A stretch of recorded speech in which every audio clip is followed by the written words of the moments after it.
Today, we're going to talk about some of the most powerful forces on our planet, natural disasters. We're going to break down what they are, what really drives them, and this is the crucial part, how we can get ourselves ready for their impact. It's a huge question, right? When the Earth starts to shake, or the oceans rise, or the winds just start howling, what is actually going on?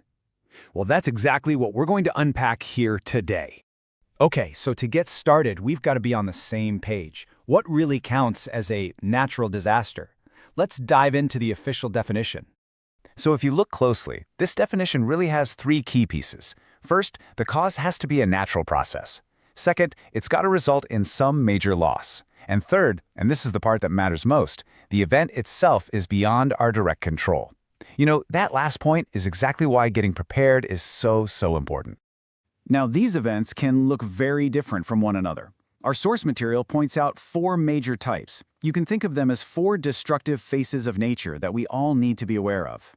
First on the list, earthquakes. This is what happens when those giant tectonic plates, grinding away deep under our feet, suddenly shift. That sends massive shockwaves right up to the surface. And yeah, the shaking itself is terrifying, but the real danger, it often comes from what happens right after, the collapse of buildings and roads. Then, of course, you've got floods. This is just a massive overflow of water, maybe from super heavy rain or rivers bursting their banks, and it covers land that's normally dry. The impact can be absolutely devastating for homes, for communities, and for entire farming systems. Next up, we have cyclones. Now, these are enormous, spinning storm systems that build up all their power over warm ocean waters. And when they finally hit land, they just unleash this destructive 1-2 punch of incredibly high-speed winds and torrential rain. And finally, there's the slow-moving disaster, drought. See, this isn't a sudden, dramatic event. It's a long, drawn-out period with little to no rain at all. The water shortage that follows affects everything from the water we drink to the food we eat, and it can slowly build into a full-blown crisis. So we know what they are. But what actually causes them? Let's jump into our next section, because the answer, well, it's a little more complicated than you might think.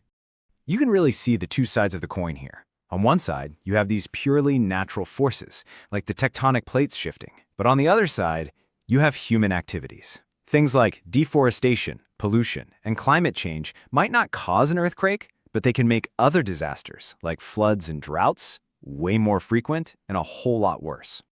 And that brings us to what is honestly the most important part of this whole discussion. When we're faced with these incredible forces, how do we protect ourselves? Well, we build a safety shield, and we do that through preparation. Being proactive is really everything. First, that emergency kit. It's not just about stuff, it's about having critical resources, water, food that won't spoil, a first aid kit, ready to go when you can't get to a store. Second, know your safe zones. Before anything happens, figure out the safest spots in your house and decide on a meeting place for your family. Third, listen to the authorities. When they issue warnings or tell you to evacuate, it's because they have information you don't. Following those instructions can literally save your life. And finally, take care of the environment. This is the long game. A healthier planet with strong forests and wetlands can act as a natural buffer, protecting us from the worst effects of storms and floods. When it all comes down to it, it boils down to this one powerful idea.